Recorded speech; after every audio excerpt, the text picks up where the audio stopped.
Paper Mario Color Splash for the Wii U. I was fortunate enough to have this game sent to me by Nintendo 2 weeks early before launch so that I could review it before anyone else, so that I could play it and put a video on YouTube for you guys to watch so you can decide on launch if this was a game worth picking up, if this was a game for you. That was about 3 months ago. Trying to even finish this game took me so long. It took me the last 3 months to actually play it. It's about a 40-hour game. Now that I'm finally done with it, now that I've finally finished Paper Mario, I can make a video and let you guys know whether or not this game is worth you going out and picking it up. So let's take a closer look at Paper Mario Color Splash. Paper Mario Color Splash is an action-adventure video game developed by Intelligent Systems and published for Nintendo for the Wii U. The game was released worldwide on October 2016. Paper Mario and Paper Peach set sail for Prism Island in hopes to discover why toads, plants, and almost everything in their world is being drained of color. Mario and Peach find Prism Island in a terrible color-drained state. The island's color fountain guardian, Huey the Paint Can, joins Mario in his efforts to refill the world's color as the pair set out on a new adventure.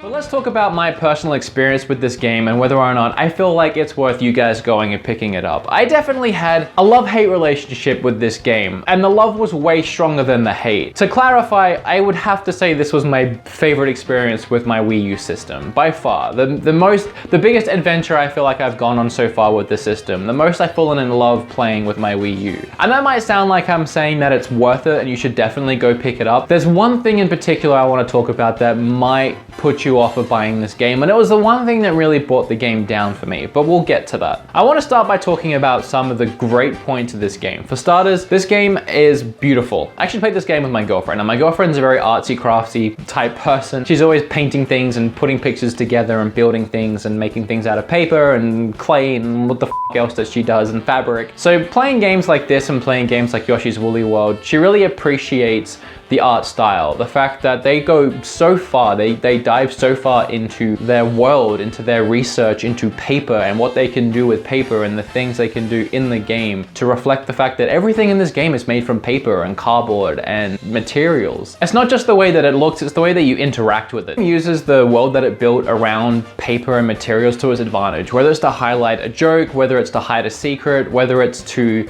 open a new path for you. Really creative, extremely creative. Nintendo always manages to take that extra step to go above and beyond in their games. And you can see it in Yoshi's Woolly World as well. The way that they use wool, the way that they implement gameplay mechanics to use wool specifically is extremely creative and kept the game moving and kept every new level fresh. And let's talk about levels for a second, because this game has a ton of them. There's at least 40 to 50 levels that you can unlock. I should have done my research on that beforehand, but it felt like 100. It felt like every new area I explored, I was able to open 3 new areas. And it felt like that throughout the entire game. Through the 40 hours I was playing, I was always unlocking new areas. The only reason to go back to old areas was to unlock other paths. You could go back to older areas and you could very quickly open a new path when you obtain a new item or new object to open that path, but there really wasn't any backtracking, which over a 40-hour game that's based on a pretty big map with a bunch of different levels you can go to, that was amazing. That kept it fresh and that kept it moving along, and it never felt stale. And the amount of places that they built, incredible. The amount of different sceneries, there was fire levels, lava levels, rock levels, grass levels, desert levels, sea levels, ocean levels. There were so many different environments that they built out of paper.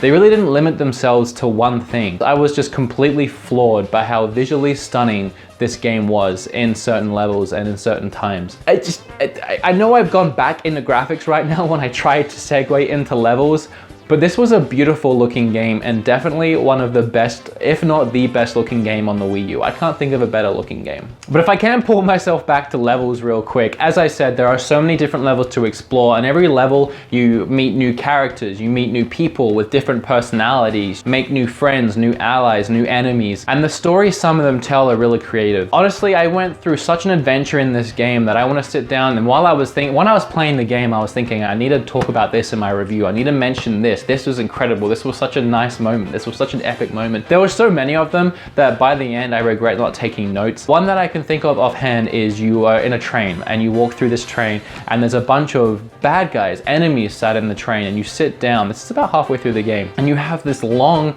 in-depth conversation with a shy guy. He talking about how he doesn't want to work for Bowser, how it's his job and he has to do it. He has nothing against Mario. And meanwhile, there's this music playing and you're looking out the window, watching the beautiful scenery pass by. And then he says, Mario, until the day we meet. You almost forget about it. It was a nice, really nice random moment out of nowhere that you almost forget about. And then way later in the game, you beat a shy guy. I'm not going to tell you where or when. And as he's dying, he tells you, Mario, do you remember me from the train? If it was ever to go down this way, I'm glad it was with you. It was something just really randomly funny, but at the same time, just a really nice moment, and the game is full of nice moments like that. I'm not sure who was behind the humor in this game. It's very self-referencing. It's very out there. It's very out of the box. It references the fact that everything is paper all the time. It mentions the fact that it's a video game all the time. But it also has so many different kinds of personalities in these characters who make their own jokes and bring their own humor to the game, and it's just absolutely incredible, the world that was built in this game. I really did fall in love with this game as I was playing it, as you might be able to tell by the way I'm talking about it right now. So we talked about visuals, we talked about the levels and the exploring and the adventure. Obviously it's a Paper Mario game. So you walk around as Mario and you explore areas, you hit things with a hammer, you interact with things, you collect coins and you buy things. Do puzzles, you complete puzzles and stuff like that. You need this card to unlock this area, you need this item to unlock this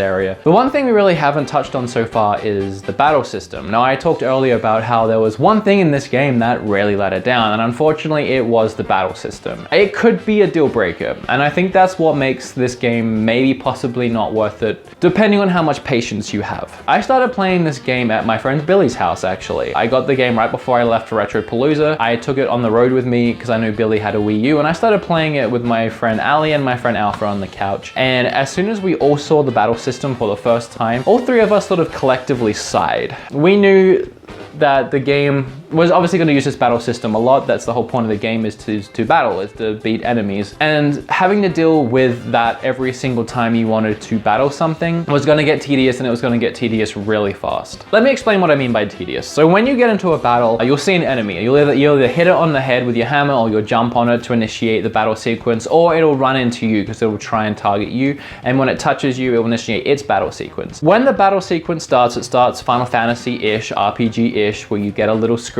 that tells you that you're going into battle, and then it opens up. Then you get your cards. You see all the cards that you have in your inventory, whether it's a boot for stomping, a hammer for hitting, etc, etc. Then you need to pick which items you think would work best with the enemies you are facing. So you look down at your pad, you see your items, you throw up the ones that you think are going to work best. Then you need to color the cards. You need to paint them.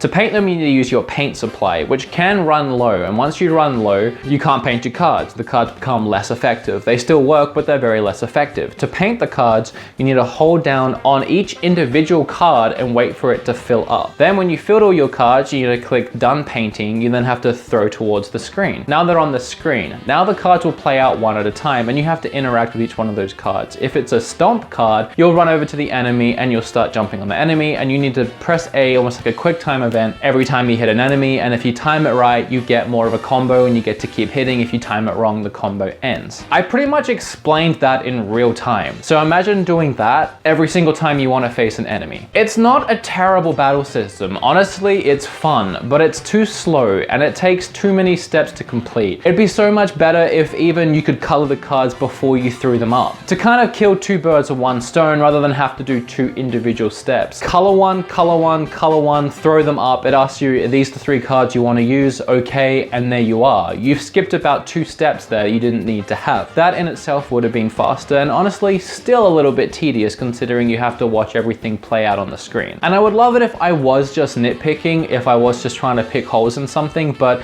remember, I love this game. I adore this game. This game is my favorite game for the system, and one of my favorite games I've played for a long time. But the battle system sucked, and it was tedious, and it almost ruined the game for me at times. I've ranted about it for a while because I wanted to clarify that it's not a good battle system. And I'm gonna stop right there. I'm gonna stop talking about it.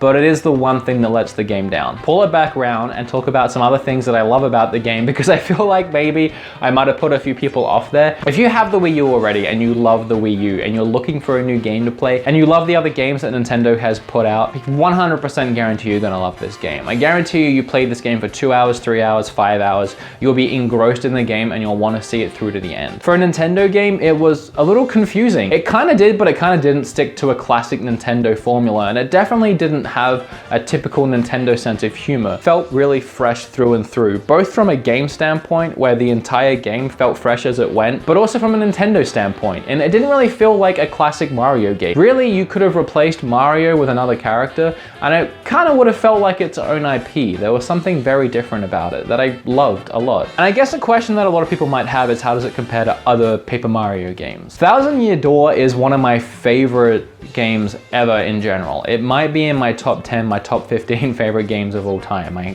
mean, it's definitely up there. It's a fantastic game and it is by far the best Paper Mario and by far one of the best games Nintendo has ever made. That's probably a little too much for this to compete with, but if Paper Mario Thousand Year Door was, you know, like a 9, 8.5, 9, 9.5, wherever you want to rank it, it comes damn close. Thousand Year Door had a much better combat system, which is definitely what makes it the better game. But this game in its own right is, if not the best game for the Wii U, one of the best games for the Wii U. And you don't have this game, you're missing out. You're 100% missing out. If you were to buy a Wii U and only buy 5 games, I would really hope this would be one of the games that you bought and you picked up. Hilarious, beautiful, exciting game, but if you can look past the combat system, which you can find fun in and enjoyment in, every time you get stuck in a hard boss fight or a hard fight in general and you finally manage to beat it, you do get that feeling of satisfaction. So you don't feel like you're being ripped off by the combat system, you don't feel like you're lacking a combat system, you do get that gratification of beating the hard enemies. So it does have its upsides, it's just not a good battle system. But overall, Paper Mario Color Splash, they say there's, you know, books that you have to read before you die, and of course people say there's video games you have to play before you die. I would definitely recommend playing this game before any of us die. It's a little bit morbid, but definitely put it on your list if you have a Wii U as one of the games that you should play before you kick the bucket, before you kick the paint bucket.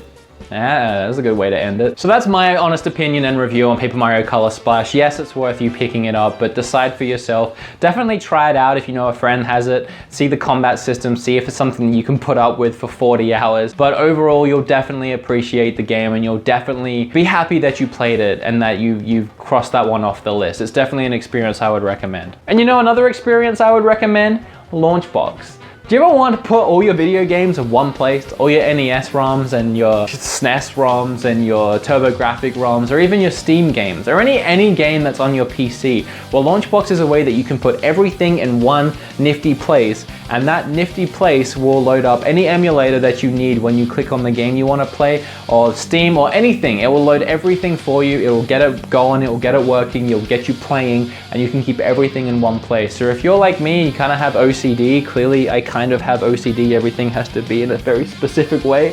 Launchbox is a perfect way to keep everything in one OCD friendly place. So check them out in the description below, and I appreciate you guys watching. Remember to like, comment, and subscribe, and I will see you guys in the next video game related video.